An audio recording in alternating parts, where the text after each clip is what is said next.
Hürmetli dostlar, biz bugün Legendalar degan proyektinde ikinci topşırığını, ikinci uçurashuvni bo'lib o'tkazamiz. Birinchisi bizning Ilhom Shakirovga bag'ishlangan edi. Bugungi uchrashuv bizning Alfiya Avzalovaga bag'ishlangan. Alfiya Avzalova bizning eng populyar jurchilardan birisi edi. Eskitkish xalqcham, motor tovushli, ana bilmagan, eshitmagan kishi yo'qdir Alfiya Avzalovani. Әлі қазіргі бүгінгі күнде де аның жырлары популяр, хит. Әрбіріңіз ол башқарған жырларını біле. Әлфия Авзалова турында екі генә сөз айтам, чөнки біздің бүгінгі очрашуны алып барушының төп җитәкчесе Гүзәл Хөснетдинова, біздің журналистыбыз.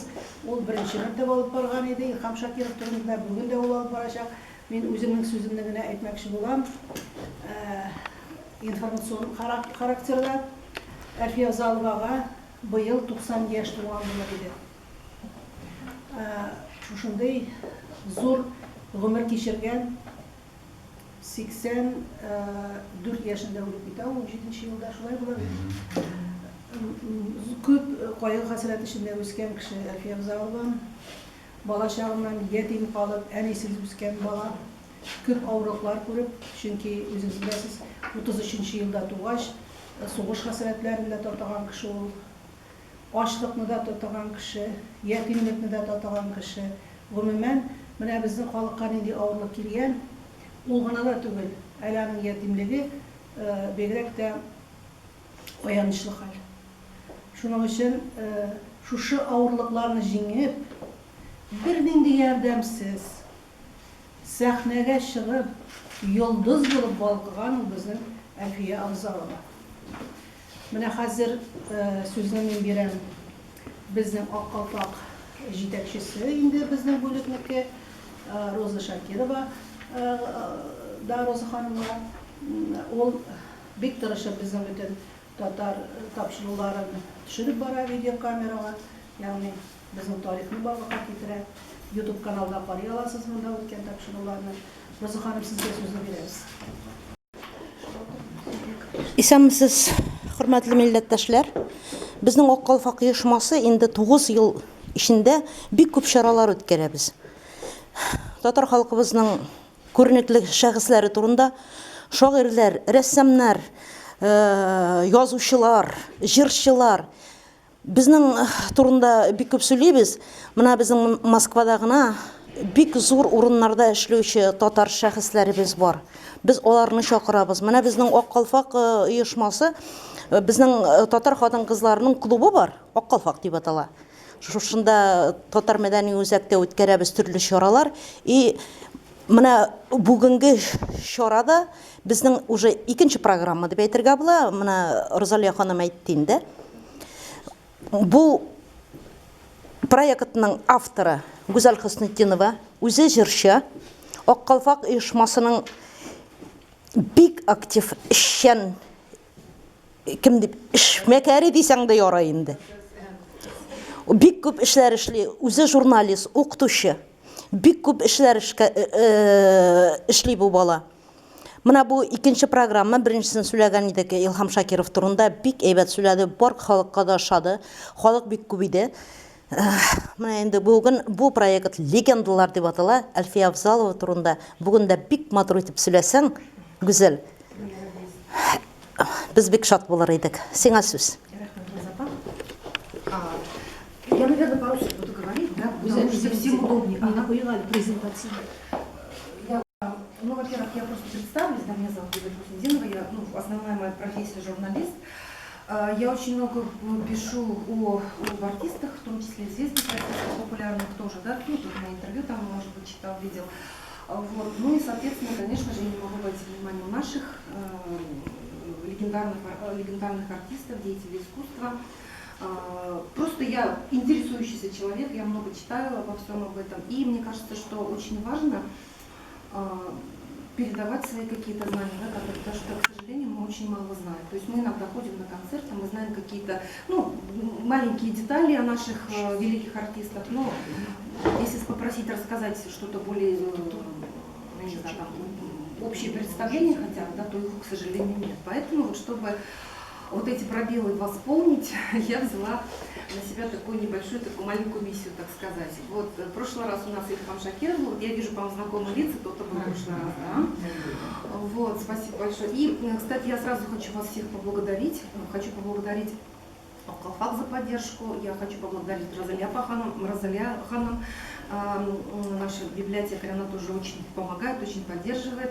Наш татарский центр, вот в лице Ильдара Хамидовича Шагапова, ну, еще выйдет попозже, да, обязательно расскажет. В общем, и, по-моему, все.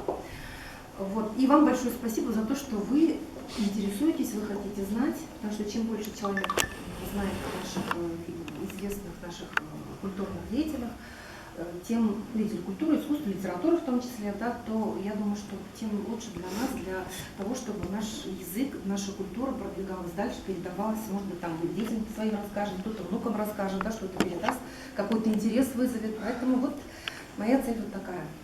Но сейчас, прежде чем перейти к Альфии Авзаловой, давайте просто вспомним ее коронную песню, одну из коронных песен. Это «Хортеарный Сенгирят». Давайте просто куплет с припевом послушаем, окунемся в этот голос прекрасный, ну и дальше я продолжу. Так, сейчас я сегодня сама... Ой. Нет, давайте сейчас я...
Вот эти песни хочется слушать и слушать, да, то есть вот одного куплета мало как будто, то есть такая музыка завораживающая, такие слова хорошие, и вот ну, такое ощущение какое-то очень глубокого содержания, вот очень достает до души. А вы знаете, Альфия Ханым говорила сама, что вот у нее как-то спросили, откуда у вас такой ум, и она говорила, что из-за того, что у нее было вот такое вот, ну, из-за того, что она выросла сиротой, из-за того, что у нее было такое несчастное детство. Вот. И вот есть такая замечательная книга, наверное, в нашей библиотеке вот она есть, да, такой сохранившийся экземпляр, она издана в 90, по-моему, каком-то 95-м году. Это автобиография самой Альфии Ханым. Ну, автобиография, здесь нужно понимать, что это под редакцией Гульшат Зайнашевой, известной поэтессы, знаете, да, автор многих песен. Автор стихов многих песен.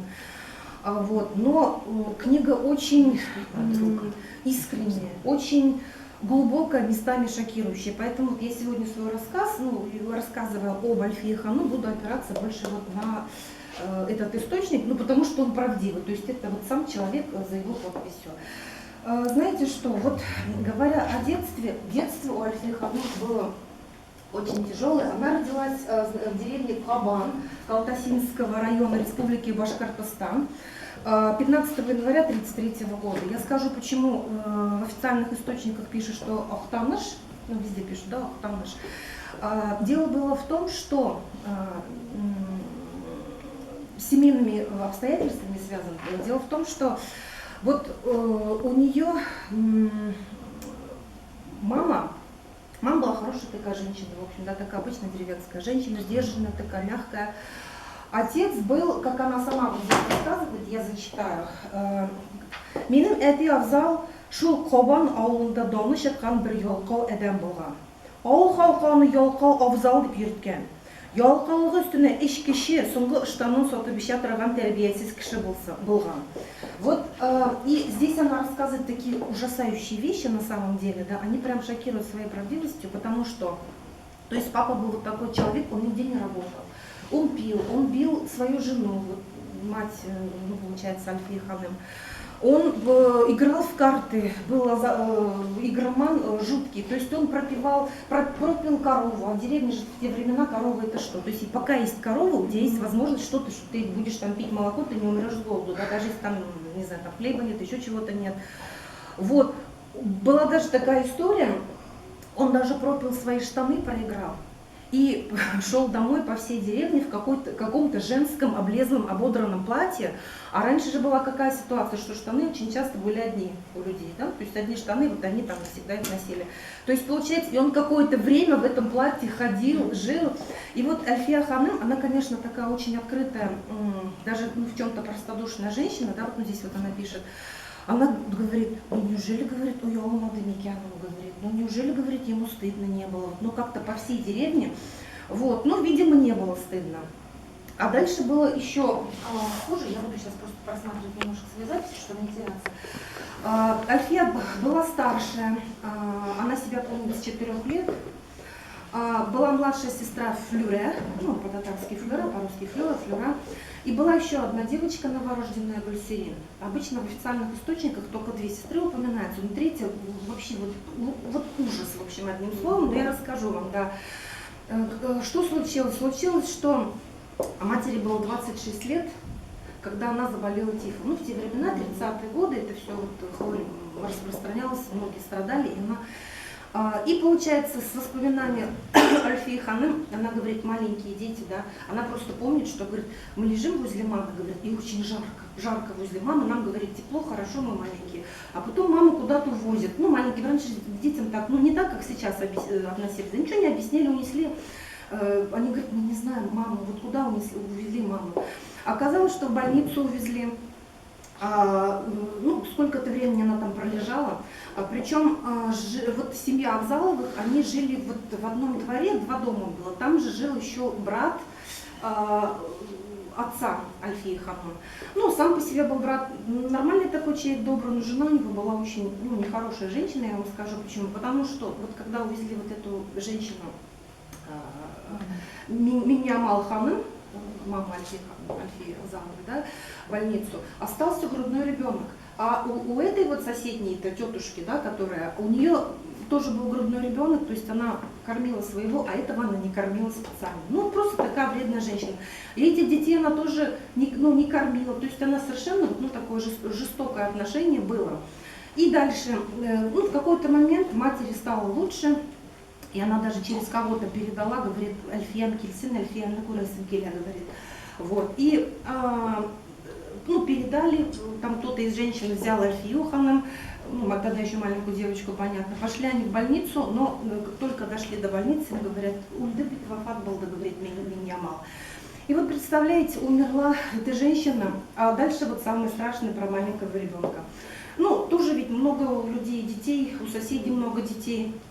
И думают, куда сирот девать. А отец, он вот как был безответственным человеком, ну, Альфия Ханым сама про это откровенно говорит, то есть это не я там говорю, да, он пропадал, то есть он вообще за детьми не смотрел, он там куда-то пропадал, там, ну, время от времени каких-то женщин приводил, даже одна была неплохая, она даже вот с этими детьми Азряк их воспитывала и сказала, говорит, и балапайларам, ну, как-то она их оставила и ушла домой к себе, ну, видимо, не стала она жить с этим человеком. Ну, в общем, отец у них вообще пропадал непонятно где. И собрались женщины какие-то, соседки, они говорят, ну, что бывало, блядь, делать? С маленькой особенно, да? И, представляете, они не нашли ничего лучше, как убить. Давай, говорит, утрявис, говорит, бывало. Вот ужасно, вот я говорю, это просто, ну, я сама под таким впечатлением. И они напоили грудной балана холодным молоком ледяным, и убала через неделю к маме, ну, убили, в общем, получается, так вот прямо говоря. Вот. И двое детей сиротами остались. И причем, ну, отца нету, матери нету, да, ну, сами понимаете, там брат, ну, он мужчина, да, вот этот, который, дядя-то их, тетя вообще там, ну, совершенно не заботилась о них.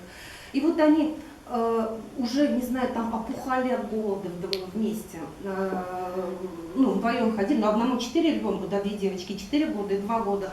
Вот шишинет, как она пишет, да, то есть уже опухали, и потом кто-то говорит, ну, из каких-то женщин, ну, сходите, говорит, вот женщины, где вот это вот молоко, вот süt ойырталар же, да, вот как-то, видимо, они там, говорит, вам кто-то может süt. И они говорят, мы вот так шли, какой-то баночком, там, с ведерочком, и им там кто-то наливал, вот так они выживали. А в это время Октанышта, я не рассказала, почему Альфия ханым родилась в Октаныше, официально считается, потому что вот Миньямал ханым, она как-то уходила от мужа, будучи беременной. Ну, она хотела расстаться уже, все, не хотела с ним жить, ну, потому что уже было понятно, что он такой бестолковый человек. И она уезжала к своим родственникам, Октаныш там она сама была. И вот ребенок родился там, Альфия официально, поэтому вот документы. Но и вот потом вернулась именно, ну, раньше же как было, что без мужа там и так далее, все эти моменты. Вот, и что было дальше? А дальше была мамина родная сестра Октанышта, вот она большое участие в жизни Альфия ханым потом приняла, это Закиря Исимле, сестра мамина, значит, ее Жиракай называли, ну, от слова Жиракопа, Жиракай, она всю жизнь Жиракай ее называла.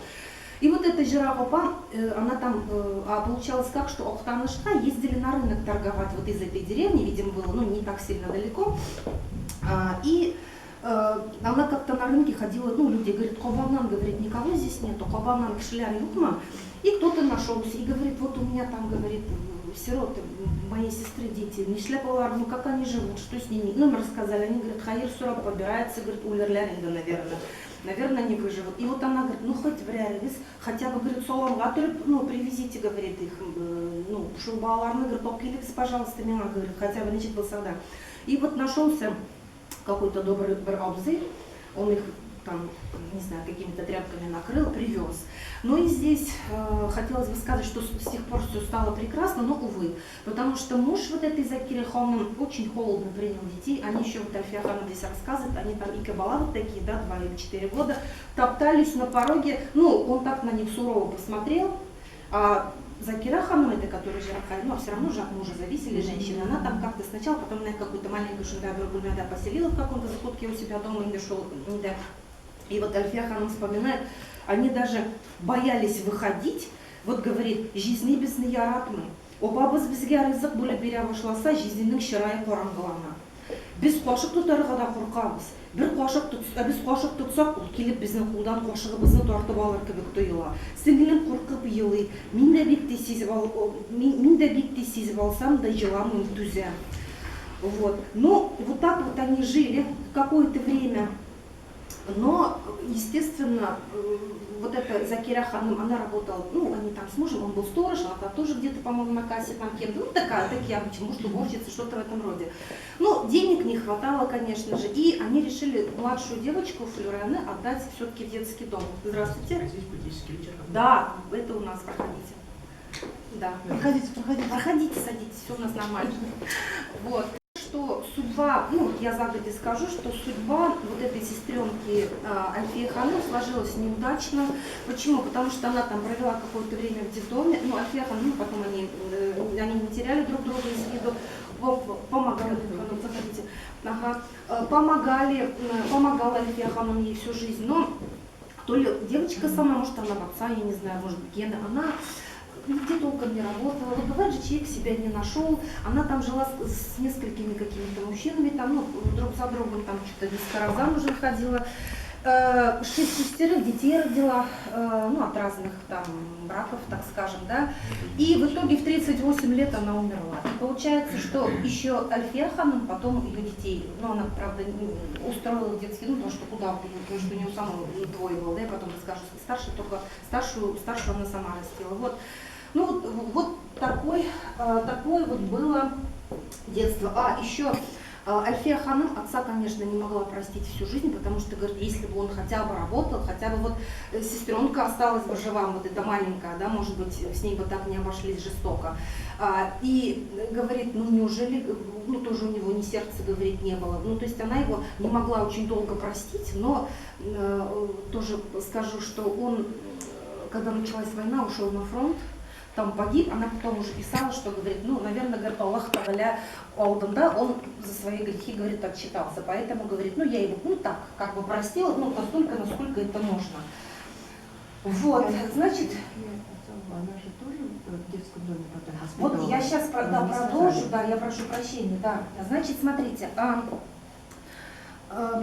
Охтаныш, ну, она Охтанышта вот продолжала жить, вот у тети, все-таки вот тетя ее оставила, хотя бы одну ее воспитывала. И здесь, значит, какой момент? В 1939 году Альфия пошла в 1 класс, еще песню «Мьо-мьо Бискейм» она там выучила, это про котенка, да, «Мусажали Сюзляр», «Желдят Фейзи», музыка потом выяснилась, да. Значит, и тогда вот у нее как раз вот эта любовь к пению проснулась, потому что очень попалась хорошая учительница, и она говорит, конечно, ее там всем миром собирали, там соседи, там кто, букша вот называла, сумочка лекшили, да, такая вот тряпочная, шунтайнды, кымдранда, карандаш даст, кымдыр пальто, кымдыр валенки, ну то есть вот так вот ее всем миром собирали. И так довольно долго, кстати, было, вот. Любовь к песне, значит, и с 3-4 класса она, в 41-м уже война же началась, да, вот уже вот это вот тяжелое время, голод. Она, получается, с 3-4 класса уже агитбригадаларға еріп, ну, такая вот маленькая девочка, ну, там подростковая, молодежные агитбригады, на поля там они ездили, значит, во всякие там домах культуры выступали. Но Сугуш Вахтабитинда Ош, Йолам Гаш, она, кстати, начинала с народных песен, уже будучи такой, как бы, небольшой девочкой, маленькая. Значит, Шахты жирларын, Олмерфуга, Гульмерфуга, Нурия жирларын, модные тогда, и Януда Шумартун, да, вот есть песня Шуна. Она пела. Потом она вспоминала, что вообще она Охтанаш очень тепло отзывалась об Охтанаш, потому что она говорила, очень хорошие люди ее там окружали. Очень такие, ну, все помогали, да, то есть даже висело еще радио на улице, ну, на основной улице, Зурбекидау. И там постоянно слушали песни Зифа Басырова, Гульсум Сулейманова, Рашид Вагапов жирлар, то есть она вот это все впитывала. И даже первую песню «Кек-кук», она, по-моему, это была песня Зифа Басырова, если я не ошибаюсь, ну, вот оттуда выучила, то есть и так уже стала петь. Вот, но началась война, сами понимаете, да, опять-таки голод, и получается, что летом-то были агитбригады, было нужно как-то прокормиться, ну там как-то кормили, да, а зимой, в общем, было очень сложно, даже один раз они со своей тетушкой 3 дня голодали, муж тетушки ушел на фронт, 3 дня голодали, и тетушка говорит, ну, Варында говорит, может, говорит, вот, хайыр сұрап қойып, говорит, ну, улявизгит былай болмай, может, говорит, семья хоть нәрсәдір берлер далай, и там какой-то шоу, всякий вот солтер, наверное. И вот Альфия ханым писала, что она говорит, хожу, говорит, и стыдно, и неловко, но с другой стороны, надо ведь на там одну картофельную таст, там, что-то там, ну, то есть очень мало. Но во-вторых, что ее потрясло, она говорит, больше я решила хайыр сұрап Москва, говорит, потому что захожу в один дом, он, да, говорит, кусок, там умирают дети какие-то. Ну, то есть время такое было, голода. То есть она говорит, другим было еще хуже, чем мне. Вот. Значит, и тут еще сестра матери из Ленинграда приехала, то есть они еще им помогали. Ну, то есть были вот такие вот моменты. И получилось потом как, что ну, никак невозможно было ребенка, ну, выжить невозможно. И тете как-то удалось договориться с детдомом в соседнем селе, Йонга-Элен, по-моему, деревня называлась, в детский дом, чтобы устроить. Но вот если вы думаете, что как сейчас, да, приехал кто-то, забрал детский дом, не тут-то было 6 километров до класстағы бала, 10-11 лет, да, представляете, Берузе зимой, очки лишь, шла пешком, она говорит, «Бір қабым ошамлы күйгой». Вот это была у нее с собой бокша, потому что на брике тетрадь или что там было. И все. И она вот так вот шла и боялась. Но она говорит, в наше время, конечно, таких случаев, как сейчас, не было, да, но Барбара говорит, были истории, как волки задирают людей, да, даже там про какую-то девочку она слышала. И она вот шла и боялась, что даже ты какое-то движение, там, когда она до деревни доходила, она говорит, наверное, говорит, это волки. Наша шла куркып, жила, куркып. Но ей повезло, она пришла, нашла этот детдом сама. Там ее бывшая воспитательница, бывшая учительница Мендеса школы оказалась там, и она говорит, ой, Альфия Кейм, давай, ну, и ее там приняли очень хорошо. Там было все-таки сытно, тепло, и она еще вспоминала, Альфия Ханым, что ее прикрепили к какому-то слепому мальчику, и она его водила за руку, ну, шатрага там куда-то, и она говорит, спустя много лет, Шушам Габдельхай, по-моему, его звали Малай, он вырос, он стал сам директором интерната для слепых, и они в Средней Азии, потом как-то на гастролях встретились. Вот, и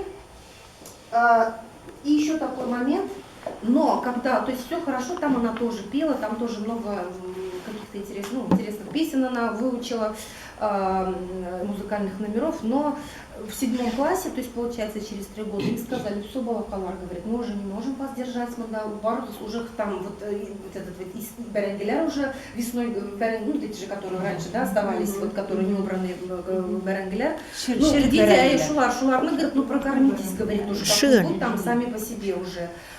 Вот, и а получилось еще так, что вот когда она еще жила с Жирахай, вот там штаб, прям во время войны, ну, есть что-то надо, да, люди пухли с голоду, ничего им там ниоткуда не давали, да, живи как хочешь. И Опасы, вот эта Жирахай, она несколько раз с работы, ну, постарались зря там куда-то спрятать, чтобы пшеница, ну, прикущивал грандрейку посата, может, там, не знаю, пару килограмм, маленький мешочек. И вот ее поймали и на 5 лет посадили. И, ну, потом, по-моему, условно на 2 сократили, но получилось так, что когда вот Альфия приехала с дедом, и идти было некуда. И она вот пишет, что вот я, говорит, стою, шла бас утром, ну, тоже жидничий класс баласа, и говорит, ну, а вот горка инды, как бы вот внизу деревни, Куараб Турам, говорит, и перед ним говорит, кое баран, наш камня баран. Ну, хорошо, что соседи были хорошие, там какая-то тетушка встретилась, она говорит, Альфия, говорит, безде тоже, что он говорит, безде, давай, говорит, у нас будешь жить, у нас, ну, и потом вот Альфия Ханым вспоминал, они жили, потом еще приехала эта Жирахай, а у них уже дом развалился в своем тому времени, ну, никто же не смотрел, его уже там разобрали на доски уже, там кто-то топить что-то взял, что-то там. Вот, и даже вот эта тетушка, что она до Сидоров, вот эти вот прекрасные соседи, и они потом всю жизнь как родственники жили. Но теперь давайте немножечко к творчеству Альфеба еще чуть-чуть отвлечемся. У меня тут есть видео, давайте посмотрим, вспомним ее песни. Ну, например, давайте вот одна из тоже известных, давайте посмотрим, если у меня все тут включится.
Да, немножечко окунулись, вспомнили ее песню.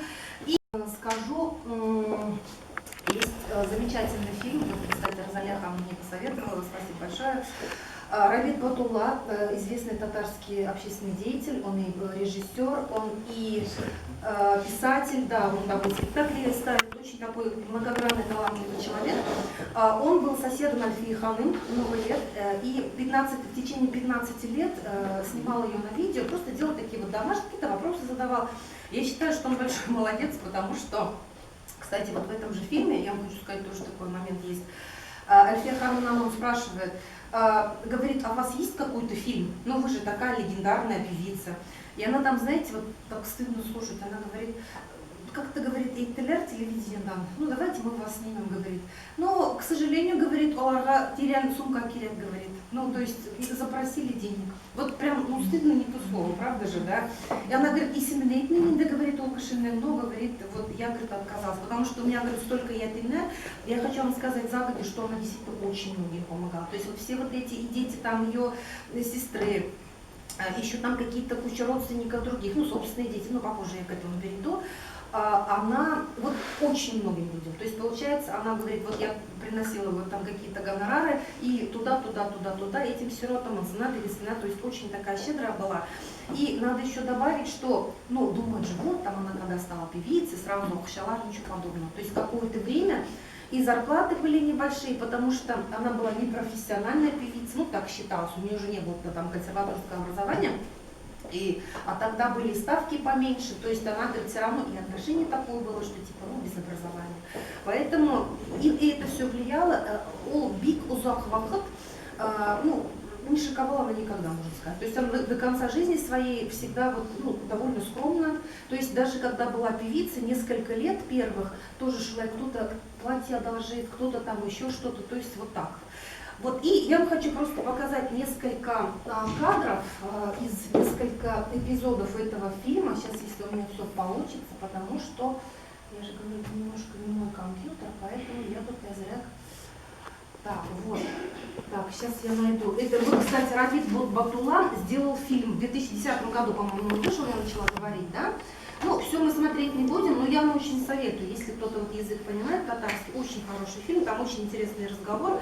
Я просто хочу вот несколько моментов. Во-первых, вот песня «Кэт-Кук», самая первая песня, даже Альфию Хану называли «Кэт-Кук Кыза», они статью писали даже первую «Кэт-Кук Кыза», песня «Кэт-Кук», вот ее как бы сделала популярной, можно сказать. Так, одну минуту, я сейчас найду. Да, вот у нас как раз Альфия Хану пришла замечательно. Так, сейчас, где же у меня тут помимо... Так, сейчас, у меня здесь как-то... Мне кажется, подводит компьютер немножко, но ничего страшного. Ну вот давайте я буду некоторые моменты ставить, где я примерно думаю, да?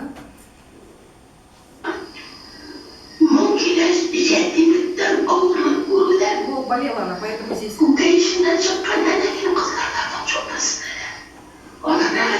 свои говорила. Сейчас я на секунду. Вот я тут по минутам считала, но... Ну давайте вот давайте.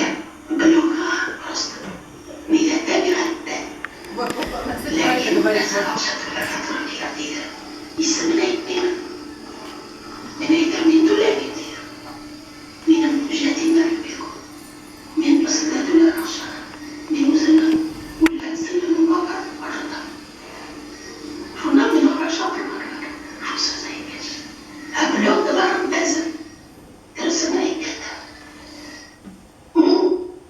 Джессина болела, просто горло болела, Нет, это я, да, потом я расскажу, да, иду, да. И вот просто песня «Кэт-Кук», чтобы вы услышали, вот ее юный голос. Мен ең яратқан жырыңыз. Ең яратқан жыры.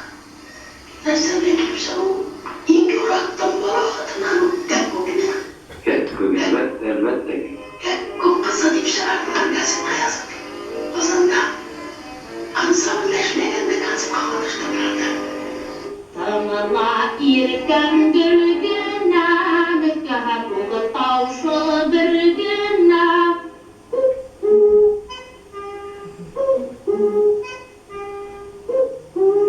Это она вот фотография.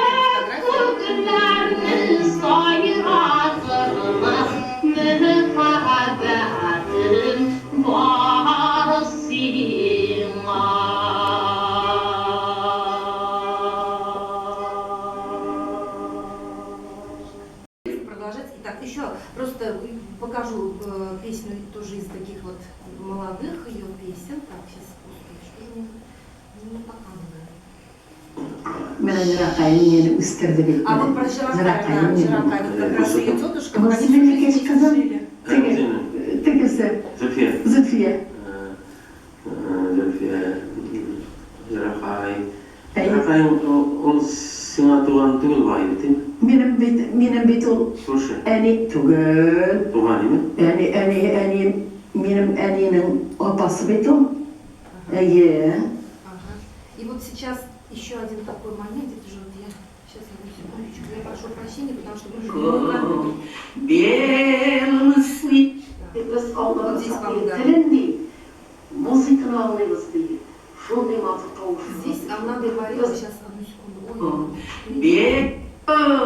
сейчас одну секунду. Здесь она и пела и на иностранных языках, на китайском, на японском, на индийском. Вот или себе я пою, да? Hamam kavuş var be. Hamam қалышлы. Sonra bitmez Emre Hamam. Ağlama yol iterge. Koytam eli yıl sayın. Yanında mine küte. Zifa boylama kayın. Bana Еще вот покажу. gey. Şuna karamazsan. Haman yağacırlar. Haman haman izlenen topan. Haman ezirlik. Halkıma kazanma. Allah bilsin bir sürü yaxşı programını ezirlep kızgı boyluklarını jıyıp Это на 90 году, да, сыграла? 97 yılda Allah bilsin kızgı boylukta kazandı halkıma nasıl konsertlarını bilemem diyeyim. Allah bilsin. Uylamayayım da. Я дойду еще. Вы немножечко про Жиракай расскажете и про песню «Шахту». Тоже Mine интересно. üstürgen, emniyenin bırakılan olması üstürgen emniyemizi Allah'a şükür et. Tabi o eğitim bitirmede oturdu dürtkiler. Bu da uğurların için kalkızda. Oturtalar yemedin sofasına. O bit kayıttı. Benim balalarımı para üstürdü. Balalarım para üstürdü. Mine jingil, eğer de mine şuşu apam bulmasa, enimin apası olmasa, min şuşunday dereceye de belki ko'tarilmasaydim. Şu kadar iki aziz balama qaramistırıp, ayağa bastırıp, ondan vafat bo'ldi. Ağır toprağı jingil olsun. Jingil olsun, rahatda yaşattım. Akşamı aldım, mene Jirakay. Biz Jirakay deymiz. Jirak apay deymiz. Jirak apani Jirakay deymiz. Juri mene juri şeşi bibergan bulam endi akşasını ne juri durapta deymiz. Ey, akşasını jota, Jirak. Ну, у нас юмор такая. Bu kim geliyor bu? O kayıt bilen Allah. Emine. Orada cennette olsun. Cennette olsun. И вот сейчас про песню «Шахту» тоже интересно. Интересная информация она расскажет. Мен bir jırın turunda felsefe öğretmekçi olalım dedim. Şahtı deydi. İyi. Şahtını barımızda jırlap üstük. Oyun özgürümünde bir kişiler başkarayınları başlama tur jırlayın. Elfi Avzalar başkarında şahtı başkaçarak yanmayın.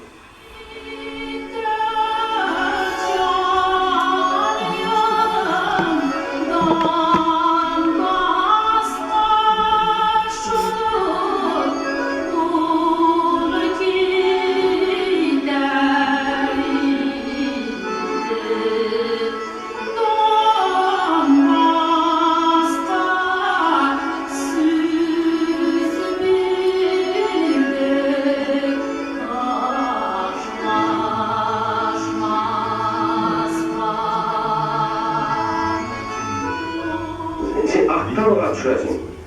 Zırlap durganda aktavga düşersin ikinçilişinde. Mene bu aktavga düşüp birine cesarete yok. Bu aktavga düşüpni Elfi Avzalar otağışımı halkta şulay zırlanamı sizin jakta. Ele birer ustozun Elfi'ye şulay zırlap koradı deb aytdimi? Bir vaqtda menga bir kimde Elfiye sen şuşlay zırlap qarar deb aytmadi. Mene biz dediğimiz filarmoniyada repetisiyalar ясыңызға келді. Баяншы білән ясыйсан тоқтар емін оригиналіңіз табасы келе. Бүтін кіші жырлы. Шақтыны. Бик матыр жырлыйлар. Бик матыр ұшымеға. Ұшаса да, оларды қықыбық итесім келмеше, өзімнің тауышымның еркін болуын сезіп, тоқтарым етем. Мұрабайрақ еттір, мұрабайрақ еттір, жарлы бәлдейді. Бик матыр бұлып шақты да. Қайсы қайда, қайсы шуда шақты жер астынан барып үлелер. Семьялары жылай, туған тумашалары жылай шулай. Шушы хәлләрне күз алдына китереп җырлый.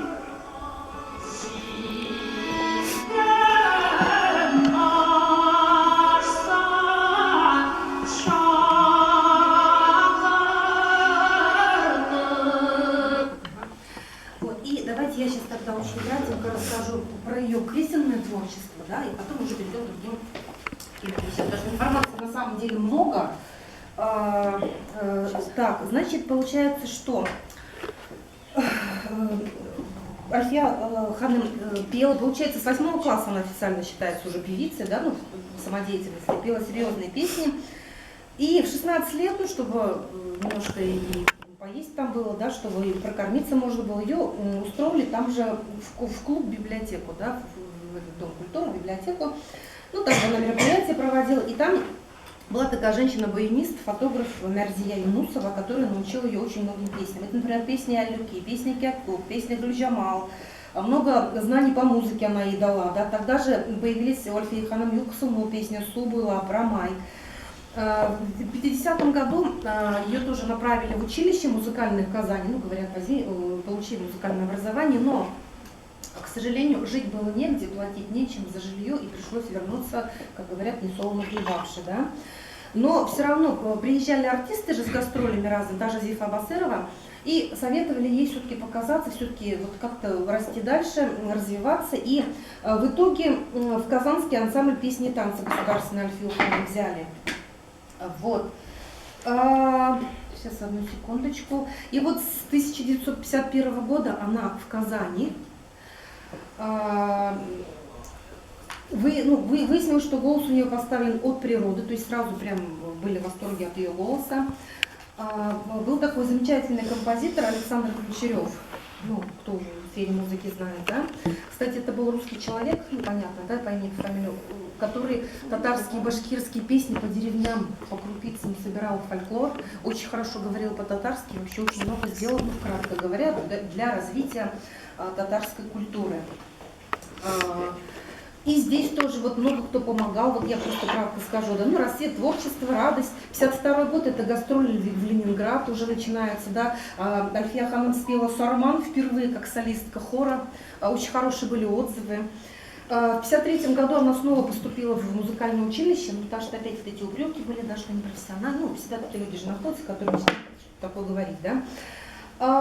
Но получилось так, что через 2 года из-за этих занятий у нее начал портиться голос, потому что, как она сама говорила, одни педагоги ее там на академ попытались ставить, да, кто-то другой там еще что-то, то есть тянули как гармонии, в итоге она, говорит, вдруг стала пропадать вот это народное именно, ну, вот этот диапазон, очарование народное, да, как оно было от природы.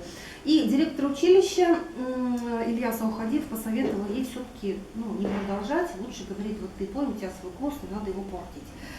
Вот. И в это время уже Альфия Авзалова работает в Государственной филармонии, появляется у нее песня «Куара Урман», «Октаныш Басмалара», гастроли в Средней Азии, вот Гульджамал очень любили зрители песню. Она становится все увереннее как певица, популярность появляется, да, Яшнаратлар, вот песни, Хойтаминде, Эль-Малек и так далее. И здесь я вам хочу сказать, что вот как певица, ну, мы же ее воспринимаем, в общем-то, как классическую певицу, ну, в классическом понимании, да, что вот консервативная такая. На самом деле она была большим новатором. Почему? Потому что, вот как она же говорила, она всегда старалась найти что-то интересное, что-то новенькое. И она, более того, старалась, ну, как-то вот по моде современным, в ногу со временем идти. И когда она уже стала там выезжать в какие-то большие города, выступать в Москве, там в Ленинграде в то время, ну, там же были и другие артисты, и она говорила, что ее кумиром стала Эдита Пьеха. То есть ей что нравилось, что такой тембр, что Эдита такая свободная, раскрепощенная. Эдита Пьеха, кстати, тоже была певица, она первая, которая начала двигаться, которая начала говорить со зрителем. Раньше этого не было, раньше вот так вот волосок напели. И вот и Альфия Авзалова ориентировалась на нее, а в то время же уже стали выходить вокально-инструментальные ансамбли. И вот Альфия Ханым тоже загорелась этой идеей. И сейчас я одну секундочку, куда-то Шакиров были вместе, да, ну, это я просто вкратце говорю, потом уже отдельно, понемногу, то есть сначала из нескольких инструментов, потом уже побольше. И что она говорила? Она говорит, вот все иногда думают, что так легко, ну просто что от гармонии перейти в национальный, в вокально-инструментальный ансамбль. А это сложно, потому что несколько инструментов, то есть надо, чтобы и песня как-то звучала, да, чтобы все эти инструменты красивые, чтобы и народный вот этот вот колорит не терялся. То есть вот она была такая у нас женщина очень передовая. Так, и тут я еще добавлю несколько слов. Кстати, вот в 1961 году в Москве были всероссийский конкурс артистов эстрады, она победила. Они писали большие газеты уже, да, большие российские наши. Ей дали звание заслуженной артистки. И я еще хочу сказать, что народ, конечно, тоже вот эти инструментальные вещи сначала не воспринимал, потому что в деревнях говорили, там, что это за бедра, вот. Разные были тоже забавные истории. Но Альфия Ханым настаивала на своем, то есть она продолжала свое дело. И действительно, потом говорили, что некоторые песни зазвучали совершенно иначе. Например, тот же Кякук, под гармонию это была одна песня, а под вокально-инструментальный ансамбль там можно было уже где-то как кукушка, где-то какие-то звуки добавить, да, то есть это было уже совершенно другое звучание. И еще несколько смешных моментов. Ну, в ее жизни одним из важных людей был Ильхам Шакиров, ну, как вы помните, да, как я на прошлом мероприятии тоже рассказывала. Вот. И очень смешные гастроли, они некоторое время, ну, очень смешные там истории, но я несколько, с вашего позволения, приведу. Там, конечно, есть и фривольные такие вещи. Ну, мне кажется, все мы люди, в конце концов, не будем искать пошлость там, где ее нет. Например, вот такая история рассказывает, что Альфия Ханым сама в книге, она же была худенькая, ну, это военное голодное детство, юность. Она говорит, я была как доска, но формы у нее не было. А хочется же, ну, женщине выглядеть красиво, тем более артистке. И она говорит, ну, она немножечко наверх вату подкладывал, да, ну, женщины поймут. Вот. И Ильхам Шакиров и другие вот парни в группе ее, они про это как-то прознали. Ну, там же все-таки на виду. И решили спрятать один раз на концерте, значит, а она, ну, не найдя ничего лучше, а что делать, да?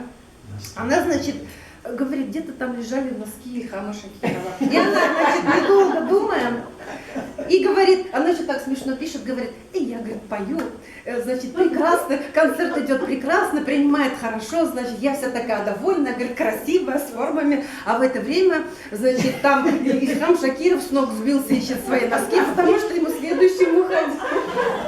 Да, вот такие вот были. Или потом вот тоже была история, в одной деревне они выступали. Альфия Ханым, она же такая, небольшого росточка, худенькая. И, значит, с группы приехали, а ее в клуб не пускают. Говорит, хватит пить, говорит. Ну, думали, что она школьница. Варали, говорит, хватит, это для взрослых концерт. Она говорит, а я мне, ну, стесняюсь, ничего, говорит, меня тем, что вот меня Альфия Авзалова. Ну, пока она стояла, стеснялась, значит, а там Ильхам Шакиров, ну, он же такой весь там красивый, его, конечно, там пропускают, почему-то. Он говорит, я райду, Кяригас, говорит, был без квартирная хозяйка, на хаза, говорит. Ну, типа, они говорят, ладно. То есть, вот таких вот, или вот тоже про музыкальные инструменты, очень смешная история. Приехали в одну деревню, и, ну, контрабас, это же такой большой, и Браола Пасында увидела, говорит, о, говорит, он индизур, скрипка, кшеден, дозур, говорит. Ей говорят, ну вот, апа, говорит, это контрабас, вот, ну, шунды, инструмент. Она говорит, а как звучит? И показали, она говорит, ого, говорит, Боби трактор там дохуже, вон уши. А там какая-то бойкая девушка попалась, она говорит, ну вот, говорит, опа, ты же, говорит, все, жаловалась, что тебе никого на постой не определяют, никаких артистов. Вот, говорит, тебе, это, бля, Шуша, говорит, контрабасист, он будет репетировать, там на птигу торса. Она говорит, нет, меня лучше гармонщина, говорит, гармонщина. Ну, то есть вот такие вот были моменты. Так, сейчас я ненадолго прервусь. И знаете, я на что прервусь? У меня есть один... Вы знаете, вот я когда готовилась к этому мероприятию, да я же читала, слушала разной информации, книгу тоже. И я нашла одну песню, я почему-то песню «Киев Мазла» раньше не слышала. И она, кажется, такая прямо вот до глубины души. Я вот забегая вперед еще скажу, ну мы подробно уже не будем, у нас и времени не очень много. Вот Эльфия Ханым, она же в 95-е годы очень сильно заболела. То есть это была онкология, то есть это было все очень страшно, несколько лет, 80 химия, этих терапий, что ли, это ужасно. Там она все истекала, в общем-то, жутко, ну не будем на этом останавливаться. И вот как раз, ну она выжила, Алла Шукр, да, вот эта вот сила воли ей помогла. И вот как раз был концерт на Шуше, когда она вот опять вышла на сцену. И знаете, я вот эту песню слушала, в каком году было? Это 90, по-моему, 7-й. Хазарнин включила, если у меня опять тут не подведет моего компьютер, сейчас я найду вам. Но это такая песня, вот прям просто душу раздирает невозможно. Она еще ее так поет. Хазар 26 пойласына. Güzel. Ау. Bir söz etsinler. Пожалуйста, пока я еще. Güzel bizim az var şu bir kızıklı faktlar söyledi. İlham Şakir oturmuşundan. Yani bizim arada Elfiye Avzal oturmuşundan. Bizim arada Elfiye Avzal ile birge işlegen. Anın bütün yumrularında bile turgan, bütün jırlarında bile turgan uzak yıllar birge işlegen Ildar Хамитович. Да. Сөзін берейін. Я вам хотела, да. Вот я после песни так начала, вот буквально, потому что просто я... Bizim evde söylemişler tağım var. Elfiye Avzal ile tanış kişiler. Обязательно мы еще расскажем, найду просто... Anın bile birge bulgan kişilerin sözlerini tırnağı kızık bir. Конечно, конечно. Хазар, я найду быстренько вот эту песню, потому что она прям очень такая песня, мне кажется, ее надо... Это вот она с клубами, да, сейчас вот будет песня как раз. Ну, видите, она была обычно такая бабушка, она еще здесь показывает, как она пончики свои печет, прямо мечтаем, что это наш. Вот это как раз Шуша.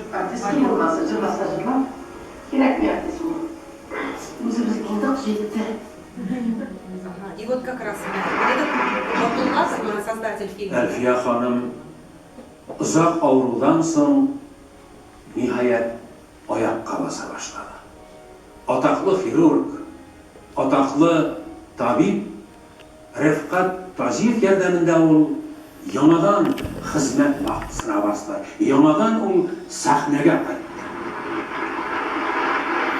Tatariston Respublikasining Hammasiyam xalqarası Tatariston Respublikasining Abdulla To'qayevdagi lavozimida Elfiya Avzalova.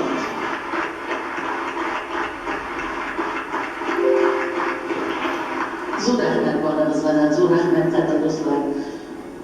Do'stim barsana. Zato men bugun daqiqa sizning yanında Allohga shukr. Ko'pni bergan Xudoga sharman. Shulay etib sizga jig'ilib Svetlonskiy do'stlar jibergan shirini. Svetlonskiyda yashashi, Ilgiz Safiyevning musiqasi, Elfiya Avzalga bag'ishlab yozdi. Kiyim qizlar.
нашего уважаемого Асеева.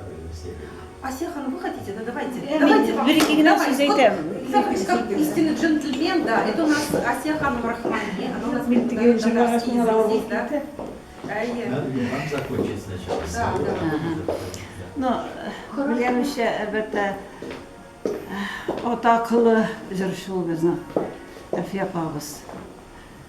Ол Наиль Хамитович әйтеп китәр, әлбәттә, аның бүтін күзәнәкләре, бүтін йөрәге белән, жаны белән җырлый ул. Ни өчен без аны яратабыз, ни өчен аны халык ярата. Ул минем тормышны 180 градуска барды. Мин Тольяттида вакытта эшлидем, 75-нче ел иде. Ул безгә үзенең бригадасы белән килде концерт куярга. Һәм концерттан соң мин иптәш кызым белән Әлфия апана килдек. Әлфия апа, минем дә җырлыйсым килә. Тырнакларыгыз әле ди. Әлфия апа әйтә, ярар ди, сеңелем ди, әйдә ди. Баянисты килде дә, баянисты уйный, мин җырлыйм, тагы уйный, тагы тональностьны күтәрә Илдар Хамитович, аны инде диапазонны тикшерә. Фага кадәрле мендерде, народный планда ул вакытта. Һәм булай ди, сеңелем ди, кил безгә укырга ди. Ул миңа адресын бирә үзенең һәм телефонын бирә. Шул елна, бу язым булса, җәен мин инде Әлфия апаларга Казанга юл тоттым. Шулай итеп, ул мине бик матур итеп каршы алды. Беләсезме, бер авыл кызы бит инде, бит стройкада эшләгән бер кыз бит инде ул. Ничек шундый зур шәхес үзенең телефонын бирергә тиеш була да, үзенең адресын бирергә тиеш була. Шундый матур иттереп, җылы иттереп, алар мине каршы алдылар. Мин аларда шактый бер ай яшәдем. Ул мине алып китте училищега. Училищеда анда җыйдылар инде коллектив, мине барсыда тыңлады һәм булай диләр. Без сезне алабыз. Әмма ләкин, барып карагыз әле консерваториягә, прослушивать итеп карагыз консерватория дип. Консерваториядә дип. Зрейха апага безне җибәрделәр һәм менә консерваториягә мине алдылар. Менә шулай итеп, минем тормышымда бик зур роль уйнаган кеше. Берничә моментларны әйтеп китәсем килә. Әлфия апам әйтәм, булар кемнәр соң дим. Тагы анда мин генә түгел, тагы ирле хатынны алардайы. Белмим инде иркәм ди. Әнә бит бер капчык бәрәңге бар ди. Ашарбыз ди. Менә белдегезме? Нинди кеше иде, нинди зур шәхес иде ул. Шулай итеп, әле трамвайга утырдык та миңа кулыма эш тиен тоттырды. Менә ди, укып бетергәнче ди. Шушы эш белән йөрисең ди. Мин шунлап торып шактый гына куян арбалы бердем студент чагында тоже шуны истәлеп түгәтмәдем. Шулай кушты Әлфия апа ди. Аннары менә дәвәнисе турында, лапасы турында әйтеп китәйдем. Менә ди, Асия ди, концертлардан ди, кайтам да ди, бөтен акчамны ди, сибәместенә ди. Менә дәвәнием дип әйтәйм. Менә сиңа бу акчалар, бу синең акчалар дип әйтәйм. Менә шушындый кеше иде инде әлбәттә. Илдар әфәндисегә Bizning qisqagina siz bergan. Менә все минутада. Мәскәү шагыйрәсе шулай ук кечкенә генә истәрәк сөйләмәкче булачак.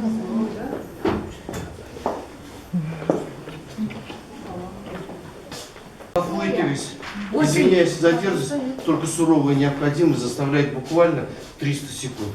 Гости приехали у нас из Донецка.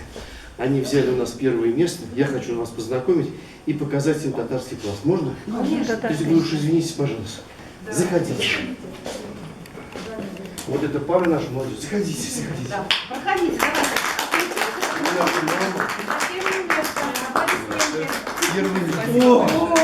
У нас тут народная артистка.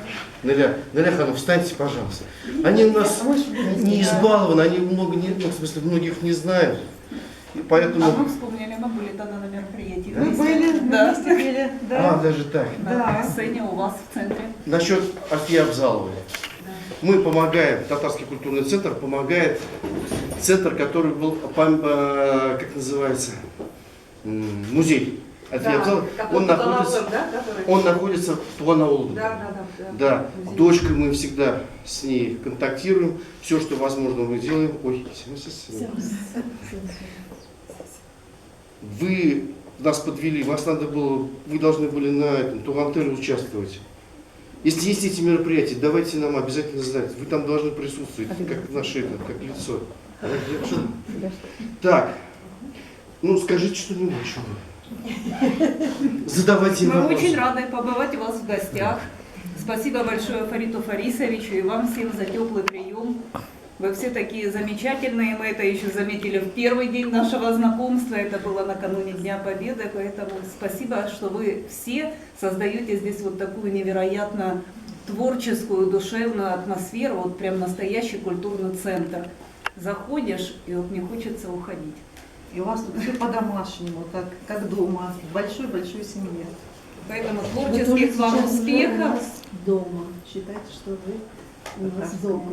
Спасибо. Да, спасибо большое, И ваш спасибо. дом, и наш общий дом. Это наш любимый общий дом. И у нас сольным концертом уже нужно выступать. А мы ж только за, мы только за, поэтому мы же говорим, приглашайте, мы с большим удовольствием. Вот смотрите, мы сильные команды. Здесь не Фарисов, здесь команда. Вот я учусь у нее. Наиля Ханум, у нас же, например, мы же здесь... У нас Акалпак, вот организация, да, видите? московские татары, они татары как в доме вроде мужчины хозяева, ну как нам жены говорят, так мы и делаем, поэтому здесь очень жестко. Поднимите руку, у кого не так. Вот вам ответ. Можно морщиться, еще что-то, но это так. Поэтому, если есть ко мне вопросы, лучше сразу задать напрямую вот им. Они все, на все вопросы вам ответят. А вам еще одну нашу легенду. Почему у нас здесь все получается? Почему у нас высококачественный? Понимаете, вот здесь у нас есть уже в общем-то, один коллектив очень высокий. Его запросили на сегодняшний день на один концерт из кремлевских, в общем-то, ну, там будут концерты. Потому что высоту определяет это продолжение глубины. Нету, если фундамента, все это рухнет, все это просто... У нас есть очень прочный фундамент. И в доказательство этого я вам сейчас покажу одного человека легенды, который сделает из никого, более-менее делает прям, не то что артистов, а хотя бы тех людей, которые любят искусство. Ильдар Хамидович, встаньте, пожалуйста.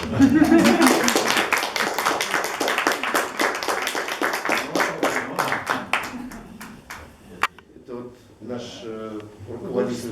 Художественный, да. Режиссер был концерт. Мы можем говорить что угодно, мечтать о чем-нибудь там, говорить, мы сделаем так, так, так. Ну, все это, вот он сидит, он говорит, так, ну да, конечно, попробуйте без моего разрешения. Все проходит через него, он действительно нас определяет, дай Аллах ему здоровья. Ну, сейчас горизонт планирования у нас на 2030 год, мы распланировали все. Ну, вы же сами подтвердили, все, 2030 год, да. Он распланировал, каких он артистов уже выпустит. Так, в принципе, все. Если нет никаких вопросов, я их пойду покормлю с вашего разрешения. Так, Наиля Ханум, я, по-моему, все, что вы мне написали, все сказал правильно, да? Все. Приятного аппетита! Всем здоровья и самое главное мирного неба. Вы скажите, молодежь, давайте, Куткурсак, мы им слово даже не дали. Говорить не стесняйтесь. Хочу выразить благодарность за этот теплый прием. Нам с вами очень приятно. Ну, Юлия, Мы очень рады, что мы можем сюда приехать, и нам здесь всегда рады. Спасибо большое. Я рад. Не обязательно, я не нужен. Вот пришли в библиотеку, вот Наиля Ханум. Она на самом деле руководит здесь, если она просто там выставила нас, чтобы самой не работать. Все вопросы всегда, иншаллах, без вопросов. И у нас еще есть очень один из таких работников по детям. Вот она. Это она буквально недавно тоже съездила в Казань и заняла тоже первые места.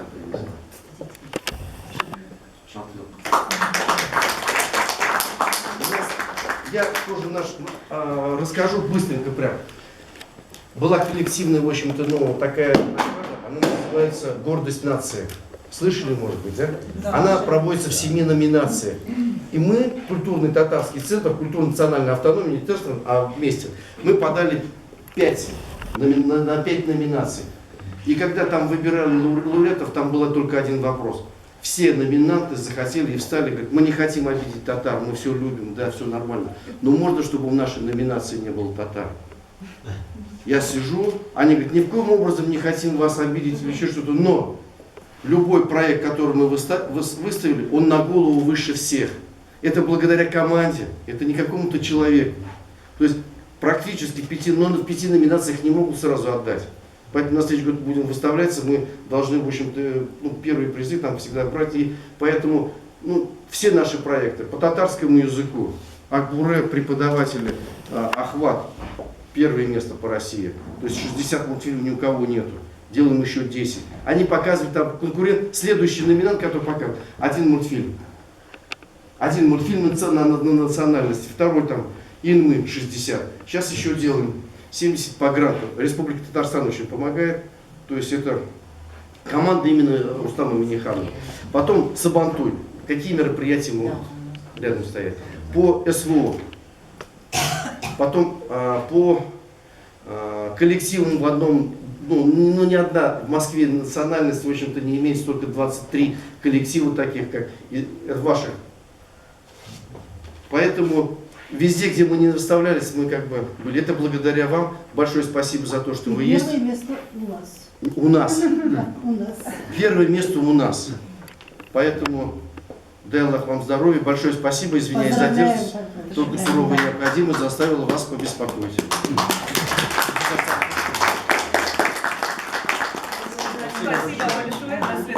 До свидания. До свидания. И, как сказал Фарид Фарисович, творческих вам успехов. Здоровья, мирного неба. И я думаю, что ваш культурный центр, у вас не может быть иначе. Вы правильно говорите, сильная команда, замечательные коллективы, поэтому первые места должны быть только ваши. Секундочку, вы же будете в нашей команде? Конечно, вы что-то Алисе всем 25-й говорите. коллектив запишите, пожалуйста. Привлекайте, мы только за. Вот, Ильдар Хамидович, возьмите, это действительно, очень крутой преподаватель. Но я вам хочу сказать, жестокий. Я сам столкнулся, он меня там, так у меня, конечно, так. Но, Ильдар Хамидович, при всех скажу, все нормально, но по голове ударять указкой не надо. Спасибо большое. До свидания. У нас Алис, да, у нас гости. Спасибо за теплый вечер. Я словно в детство окунулась. Я вспомнила своих бабушку и дедушку. Но мой небольшой рассказик связан как раз с Софией Авзаловой. Я сама из города Близнеки, Пермского края. Мои бабушка с дедушкой играли в татаро-башкирском театре. Они были артистами и были очень такими смешными артистами. Бабушка выходила, только показывала пальцы, все хохотали. Вот. И как-то, видимо, Альфия Авзалова приехала с гастролями, наверное, это было в 60-е годы. И получилось так, что она ночевала у нашей бабушки, а мы в это время были маленькими детьми. И вот мне запомнился, если бы не этот случай был очень смешной. Мне запомнилось, что у нас была Альфия Авзалова. У меня две сестренки младшие меня на 5, на 6 лет были. Нам, значит, строго-настрого закрыли нас в большой комнате, сами на кухню. Кухня была в сталинском доме большая, а напротив имела туалет. Нас закрыли в большой комнате, мы спрятались под стол, нам наказали строго-настрого, чтобы не выходили, даже в туалет не ходили. А мама моих сестер двоюродных говорит, абракайда даже не ходите. И вот мы сидели под столом, а раз так строго наказали, и у меня сестренка сходила по столу. Как раз. И вот эта история мне запомнилась очень. Ну, с детства в нашем доме, в бабушкином, всегда звучали пластинки Альфии Авзаловой и Ильхама Шакирова. И вот я сейчас, вы показали, мы послушали ее песни, ее голос. Я вспомнила бабушкин голос. Кстати, мне почему-то навеяло, что похож голос на голос моей бабушки. И эти песни все вспомнились. Очень приятно. Спасибо вам большое за память, за то, что поддерживаете память таких великих людей. Спасибо большое. Я хотела пригласить нашего почетного гостя, Наиля Хану. Пожалуйста, вам слово. Да. Давайте. Да. Это у нас Народная артистка Республики Татарстан, заслуженная артистка России. Правильно я говорю? Да, Правильно. да. Самое главное, это Певица, вы, конечно да, артистка, композитор, руководитель, у нас замечательный есть ансамбль Мединов, наверное, слышали, да, это религиозное песнопение, не только они, мне кажется, уже на полмира уже объездили, да, ведь, то есть не полмира, но четверть точно. Так что Здесь вот, можно вас? да. Я хочу поблагодарить от нашего, от всего имени Гузель, который вот как вы видите, вот этот вот, да, баннер, Аккалфак, у нас есть такая организация, вы тоже все члены уже нашей организации, да. Это уже точно, она как раз вот и занимается пропагандой татарского искусства, духовности и культуры и творчества. Вот мне очень приятно, что Гузель влилась уже вот какое мероприятие она проводит, и так неординарно. Вот вы слышите, мы и не поем, потому что хочется действительно окунуться в атмосферу вот именно вот этого. Вот вы видели Ильхама Шакирова, как-то проводил Гузель, тоже вот просто от души, по-человечески. Вот так же, как сегодня Альфию Апу тоже, потому что все мы с детства в этом живем. И нам хочется как-то вот опять туда вернуться, потому что Альфия Апу, она сама была как ребенок. Вот Гузель говорит, я могу мало рассказать, потому что я тоже с детства ее очень любила, и в детстве у нас были пластинки ее, Ильхама Шакирова. Ну вот, альхамдулилля, мне довелось встретиться с ней, когда мы проводили большие концерты, продюсерский центр «Рух», я была когда вот директором этого центра, мы проводили в Кремле в 2010 году, в 2015. И с ней непосредственно вот уже общались как с человеком, как с артистом. Самое главное в ней черта – это ее детскость. Знаете, мне кажется, каждый человек, сейчас мы тоже как все вспоминаем, как будто из детства. Вот если эту черту сохранить, уметь удивляться, уметь радоваться всему мелочам, это, наверное, жизнь будет тогда всегда интересной. Вот Гузель тоже, почему нравится, как она относится к этому, не протокольно, а вот именно как-то вот находя самые такие вот человеческие вот какие-то вот изюминки, и почему мы приходим на это, вот на это именно встречу, мне тоже интересно, мы смеемся и плачем, потому что мы все люди, и всех нас касается, прежде всего, человеческие качества.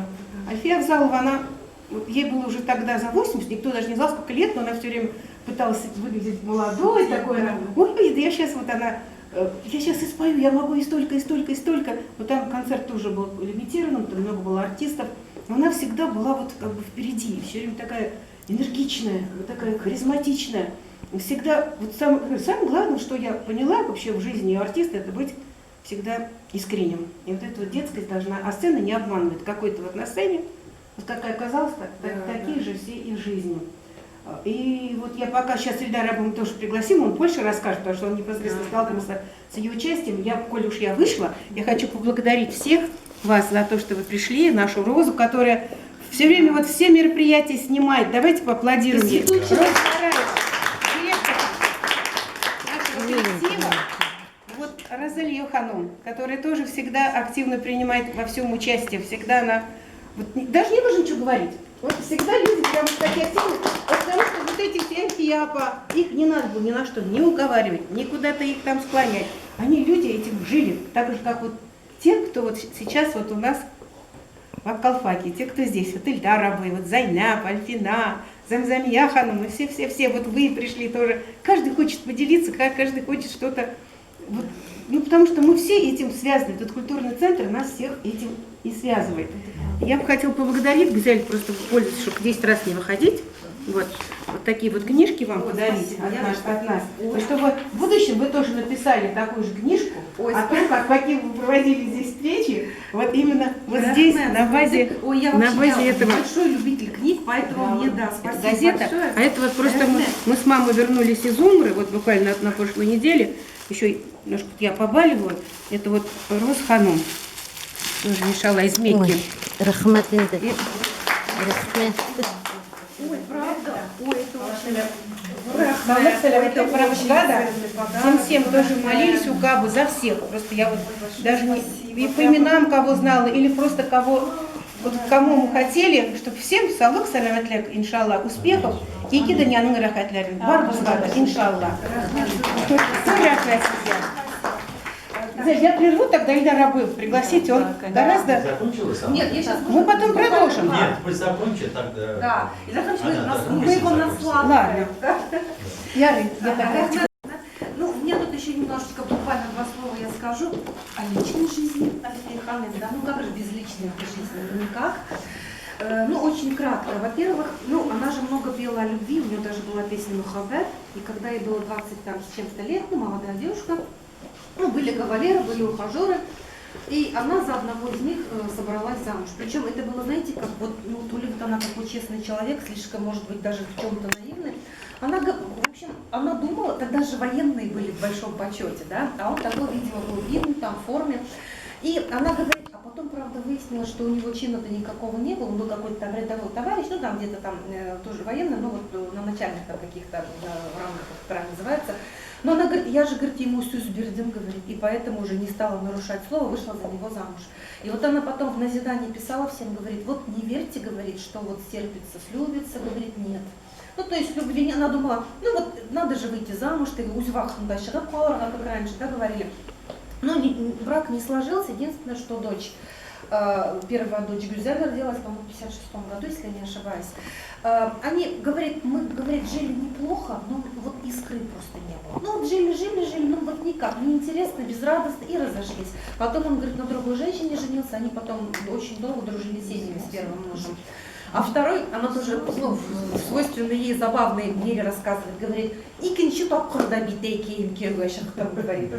А второй раз тоже, ну, опять-таки, предложили, значит, был кавалер, но она говорит, он был очень ревнивый, тоже прожили недолго, он руку поднимал, ну, в общем, такой был агрессивный человек, и она с ним долго тоже жить не стала. Но у нее была большая любовь, все-таки она встретила своего человека, это был контрабасист Юсуф, как раз когда у них ансамбль, вот этот вот Ивиа создался, пришел контрабасист Юсуф, на 8 лет моложе, и она говорит, это вот была прямо настоящая любовь, ну, то есть вот прям со всеми страстями, они очень долго встречались, она пыталась отказаться, она говорит, ну, младше на 8 лет, а у нее уже 2 детей, то есть от того второго мужа вторая девочка родилась, вот, и родители того парня были, ну, как бы, ну, не очень рады этому, одним словом, да, но она даже пыталась там за кого-то другого там выйти замуж, ну, то есть вот куча страстей, но в итоге они 20 лет вместе, то есть то разбегались, то сходились, но это, он остался для нее навсегда близким человеком, они, конечно, потом он женился чуть попозже, ну, потому что все-таки там семью надо было создать, ну, какие-то сложные моменты были, но она говорит, вот до конца жизни практически они вот так вот, ну, любовь, вот это единственное настоящее, это раз. И я сейчас немножко просто несколько фотографий покажу, у меня презентация, да, ну это вот просто у меня было, вот посмотрим, еще раз помню, Альфия Ханам молодые годы, еще просто про парочку фотографий скажу, вот она в ансамбле уже запела, когда, так, вот они, угадайте с кем? Илхам Шакиров. Ну, им тоже приписывали роман. Она говорила, что как все, говорит, в него были влюблены. Ну, он же такой красавец, еще такой голос. Говорит, не было ни одной женщины, ни за там от 7 до 70, кто бы по нему не сходил с ума. И она в том числе, но она говорит, недолго у них там, ну, что-то, ну, не стали, долго, не имела предложения. Вот это, кстати, популярная тоже тогда артистка, получается, Зифа Басырова, то есть ее кумир. Кумир Альфия Авзалова, вот они вместе здесь фотографировались. Сейчас еще одну фотографию хотела показать интересную. Сейчас. Так, вот она тоже, молодые годы, да, вот она. Так, и вот кто-то, может быть, помнит, да, пластиночки были. И вот эту фотографию тоже остановлюсь, ну, все видят, да, Салават Фатхетдинов, наш любимый певец. Вы знаете, вот я хочу сказать вообще большое спасибо вот этому прекрасному артисту, ну, то, что он артист, это само собой хороший, да, за то, что он практически, вот я никого другого не знаю, если честно, потому что я ошибаюсь, он же второе дыхание всем вот Альфии Авзаловой, Ильхаму Шакирову, Хамдуне Тимиргалиеву чуть попозже, то есть он им дал, мне кажется, жить подольше, потому что творческий человек, он же живет, пока он востребован. Правда же, да? То есть он же их возил на свои концерты. Вот я считаю, что он вообще большой молодец, Салават Фатхетдинов. Вот, потому что, помните, были эти концерты, она такая выходила. Она же еще, она была такая вся кокетка, там она вечно там такая, это... Даже, кстати, она рассказывала, говорит, какая-то ее подруга ругала. Говорит, что ты опять декольте кульмекиды? Она говорит, сейчас, говорит, артистлар вообще, говорит, кульмекс считали, так что все нормально. Ну вот, то есть она очень она такая веселая женщина, да, ну все это знают, наверное, была Альфия Ханым. Там много разного, и вот они, два корифея, конечно, тоже, да, Ильхам Шакиров, Альфия Авзалова, ну, они дружили до конца жизни практически, и вот эта фотография, видите, тоже характеризует, да, она, конечно, такая вся с разрезом, я тоже помню, на одном концерте была. Вот это дочки, если я не ошибаюсь, вот старшая Гюльзар и вот Зульфия, да, вот Зульфию просто я знаю, а вот старшая они не часто. Эту фотографию тоже говорят, случайно где-то фотокорреспондент был, писательница там кому-то в гости, а Альфия Ханым ездила к подруге в гости в Набережные Челны, по-моему. Вот просто случайно такая фотография, видите, и она очень самая красивая была. И еще два слова скажу. Альфия Ханымга, вот есть Охтанышта такая, ну такой бюст ее стоит, да, в парке. Вот. Доска в 2019 году была открыта в доме, где она проживала. И сейчас скажу вам, да, а вот этот памятник, это памятник на ее могиле, вот, по-моему, вот я уже немножко, то есть много всего, сейчас еще буквально два слова скажу, что у меня осталось, да, что она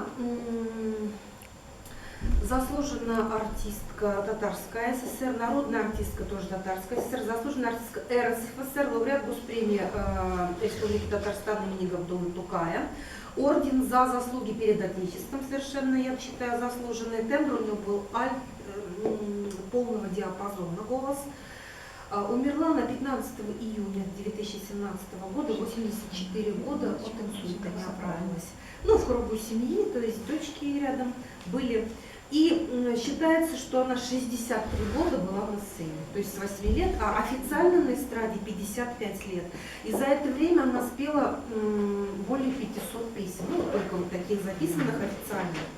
И еще хочется сказать, вот она говорила, что «Жырны оны топшыра білерге керек». Ни турында жырлағаныңны оңларға керек, ни әйтергә теләгәнеңне оңларға керек. Һәм шуны йөрәк аша, му аша залга тапшыра белергә кирәк. Йөзнең берсенә барып җитсә дә яхшы. Җырчы кешеләр күңеленә якты хис бирер өчен җырлый. Җыр ул бай кешене дә җылата ала, ярлыны да көлдерә ала. Җыр ул халык язмышы турында булырга тиеш, она говорила. А сейчас я приглашаю нашего любимого Ильдара Хамитова. Мой преподаватель тоже здесь, художественный руководитель нашего прекрасного татарского центра. Он большой артист, он просто очень скромный человек. С Петульком не работал, кого только не знает. Пожалуйста. Много уже сегодня говорили, в основном говорили, что если добавлять только, ну в данном случае я добавлю то, что сам знаю. Ее и о ней. Я знаком Альфии Авзаловой с 1963 года, как раз 60 лет тому назад. Дело в том, что в преддверии я работал в хореографическом училище, учился в Москве, и я работал в московском цирке, там спектакль «Карнавал на Кубе», Юрий Никулин, жена Алексея Бадалова, Светлана Леонова, сейчас идут, сейчас каждый разные. Мы все вместе, вот я как раз там работал.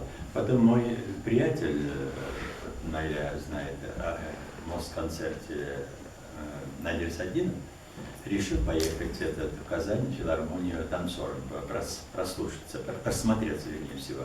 И, ну, уговорил меня просто пойти с ним, одному не очень удобно. Ну, мы приехали, как раз лето это было, прошли конкурс оттуда и взяли нас танцорами туда. Ну, я, естественно, просто так поехал, поэтому я отказался, а он остался там. И вот потом через некоторое время, где-то месяца через 3 уже, нет, через 2 даже, Татарская филармония, Мосгосцирк прислали телеграмму, чтобы они меня отпустили для работы Татарской филармонии. Почему и зачем?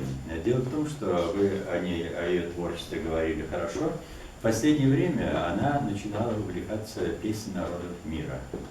А в Москве, была прекрасно совершенно в этом плане, в этом жанре работала Ирма Яунзен. Вот, Ирма Яунзен, ее все, которые чуть постарше, ее все знают, она на многих языках пела песни. И вот Министерство культуры Татарстана прислали Альфию Авзалову на учебу, где-то она около 8 месяцев она находилась в Москве, и училась у Ирины Яунсен. И после этого она приехала в Казань и подготовила программу «Песни народов мира». Но Татарская филармония решила так, что после того, как уже знала, у меня танцы были, я и татарские танцы танцевал, индийские, кубинские танцы. Поэтому мы сделали программу «Песни и танцы народов мира». Вот, и несколько раз уже звонили, там, телеграм присылали. Но я согласился я только на лето, когда время отпусков было. И вот образовалась группа была очень такая сильная, Альфия Авзалова, инструментальная, естественно, «Песни народов мира» нужна инструментальная группа. Вот так с этого началось, что ее пение не под баян только, а с инструментальным ансамблем. Группа была сильная, там был композитор Зиннур Гибадуллин, который песни, его очень много песен Гибадуллина пела в основном Альфия Авзалова, это муж поэтессы Гульча Зайнашевой. Вот, и там Камиль Якубов, и прекрасно там заслуженный артист был ведущий конференции, один из лучших конференций, Юсупов. У меня немножко забывается, это так давно уже было. Вот, прекрасно. Вот, а потом где-то через недели-две, наверное, мы встретились с группой одновременно. Вот, Наля, ты знаешь, Наля Садинов и Ильхам Шакиров, танцор был, я Альфия Авзалова. И мы должны были где-то концерты в 7-8 дать в этом Чистопольском районе, или в самом Чистополе, и общие концерты были Альфии и Ильхама. И вот, конечно, мы по-другому привыкли, уж я в столице, в Москве работаю, а там другие совершенно. Например, если когда Ильхам на сцене, просто так за кулисами Альфия Авзалова не могла стоять там, допустим. Она что-нибудь или ку-ку, ку-ку. И, естественно, разговор Ильхам говорит, кукушка какая-то, хрипатая. Вот, а когда Альфия Авзалова на сцене, Ильхам что-то вытворял. Ну, такая импровизационная, закулисная концертная программа. Вот так и хорошо жили, во всяком случае. Потом я уже через месяц уехал, месяц только отработал. Вот с этого момента мы стали, конечно, в каких-то дружеских отношениях, когда она приезжала в Москву, там с концертом, мы всегда с приходили и тому подобное. И потом, если я уже после этого учился в консерватории Казанской, потом отслужил, перевелся в Ленинградскую консерваторию, закончил. Потом я приехал в 1972 году главным режиссером Татарской филармонии. И вот я там работал уже где-то до 1972 по 1977 год. И вот, естественно, я связан был и группой Шакирова, и Альфии Авзаловой. Они делали программу, так я должен помогать им всегда чем-то. Но она всегда подходила, конечно. Я подходил, спрашивал, или там, конечно, зайдите, посмотрите там наши какие-то номера и тому подобное. И вот я делал концерты во всех городах больших, там Ташкент, Средняя Азия, Россия, концерты мастеров искусства Татарстана, стадионах там такие. Вот, естественно, мы там встречались все время такие. И потом я уехал в Москву, переехал в столицу центральной телевизии, социальное радио работал. И вот 84 по 90 год, вот, вместе мы на Илье работали в Москонцерте, я перешел от Москонцерта, у нас был ансамбль, татарский ансамбль «Хаял» работали. Но я уже короче говорю, не распространяться особенно. В 90-м году я ушел оттуда и с этого коллектива я ушел, хотя один из создателей был этого коллектива. Вот, что-то мне там не понравилось, недостаточно было, наверное. Я доволен этим. Я создал в Москонцерте же шоу-группу «Тальян». И там уже я набрал других артистов, конечно, там у меня как раз в 90-м году это вот Альфина, как раз, да, участница была. И вот, конечно, певица, которая оставила свой след в татарском искусстве, естественно. Вот именно такой вот народной певицы. Идут они передают эстафету друг другу. Самой первой, конечно, была Гульсем Сулейманова. я народность, я считаю. А наряду с Гульсем Сулейман была Мариям Рахманкулова. Правда, она была и народная, шикарная, и своя сама записывала, это родственница Рустамьякина. И она оперная еще певица, знаете, сопрано была.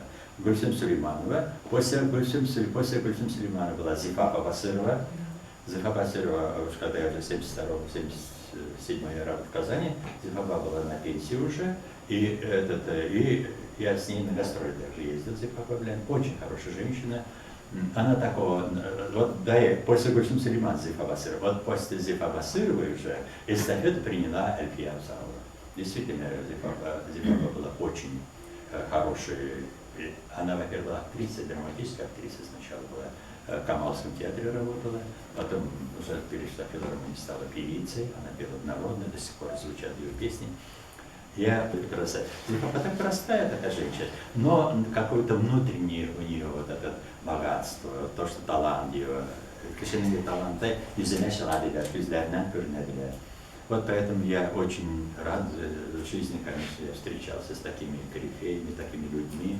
Если рассказать, можно целый день можно рассказывать, которые классическое варианте, оперных певцов, народных певцов, которых я главным режиссером работаю. Естественно, я с ними был связан, я курировал. Без моей подписи главного режиссера ни программа Альфия Абзалова, ни программа Ильхам Шакирова не могли выйти в народ, во всяком случае.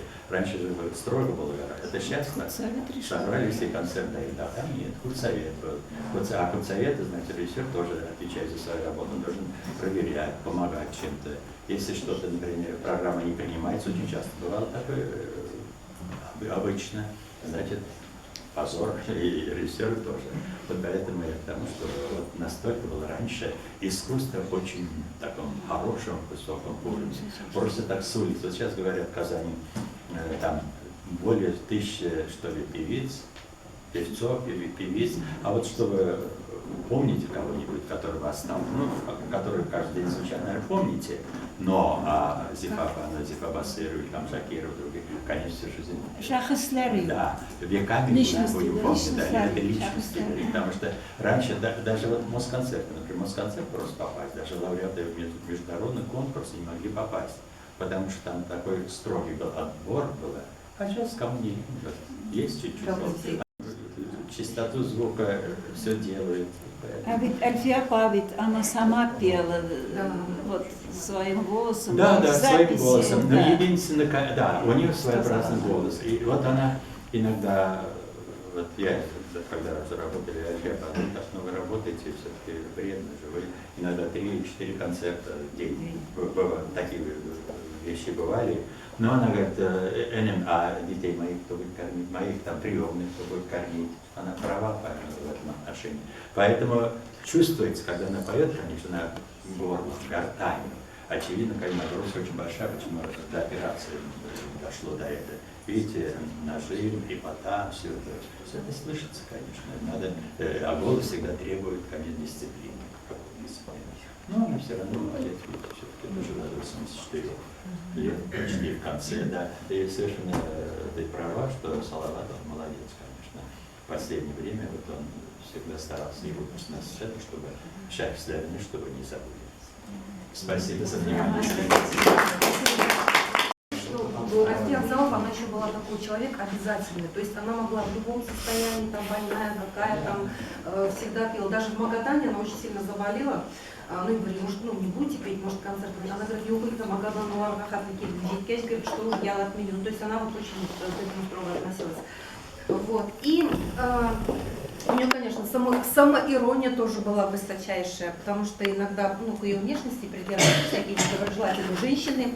Одна, говорит, как-то такая особо противная позвонила однажды и говорит, еще, Айсер мне говорит, шимпанзе говорит, халляриничек, а Эльфия Паи говорит, Бикей Петр Ахмед говорит, синекничек орангутан говорит. То есть она вот такая вот, она умела, слово сказать, так вот метко. Вот. Но сейчас у нас такая нотка, поскольку мы же все-таки...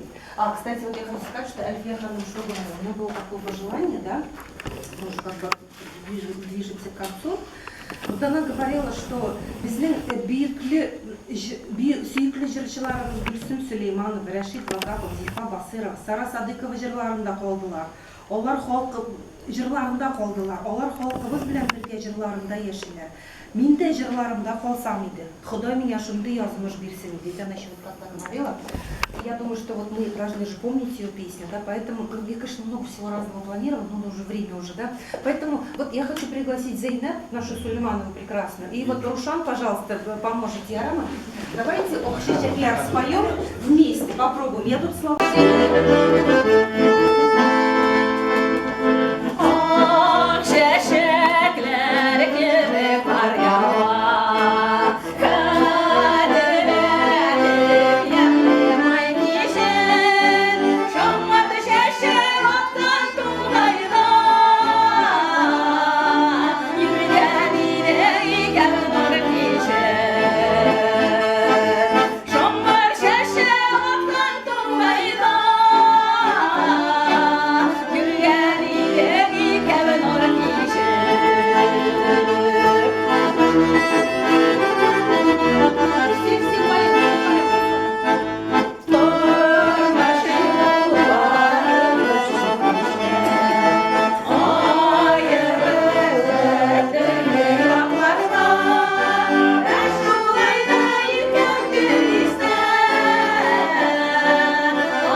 Öğretmeydim menajerlarga, men 4 yaşında indi, men Gaplat Tukay'nın bala bilen kübelek jırın jırlagan kişi. Hem men aytaydı sen diye, sen jırlasan jırla, Elfiye Abzalova şekilli, canın tenin titrep dursun jırlaganda deyip. İli вообще minme scenaga diyeydi. Sekinege minme diyeydi, Elfiye Abzalova şekilli jırlamasan, minme.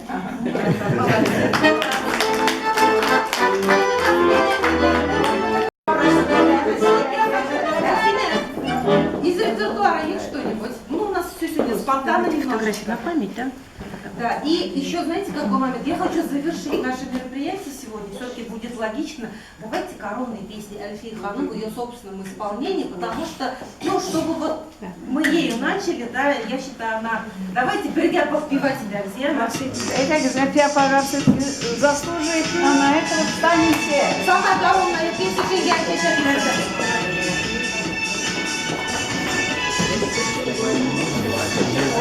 Давайте, поем, поем, что положили?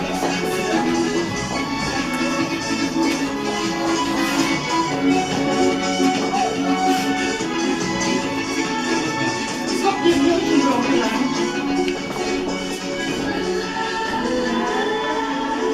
Давайте пожалеть немного. Давайте на концерте пропеть, попадете, да?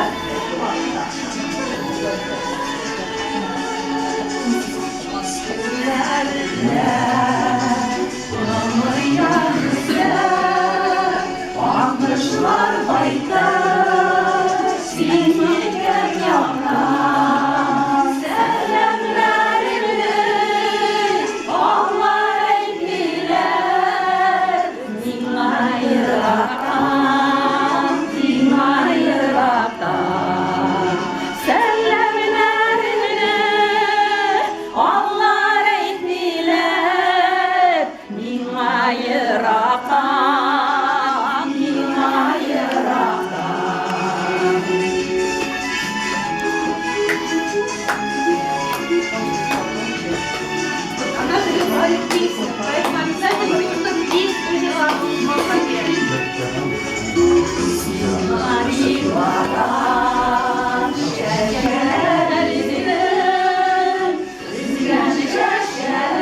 немножко затянули мы, но большой человек, хочется много о нем сказать, правда же, да, информации много, хочется много чем поделиться.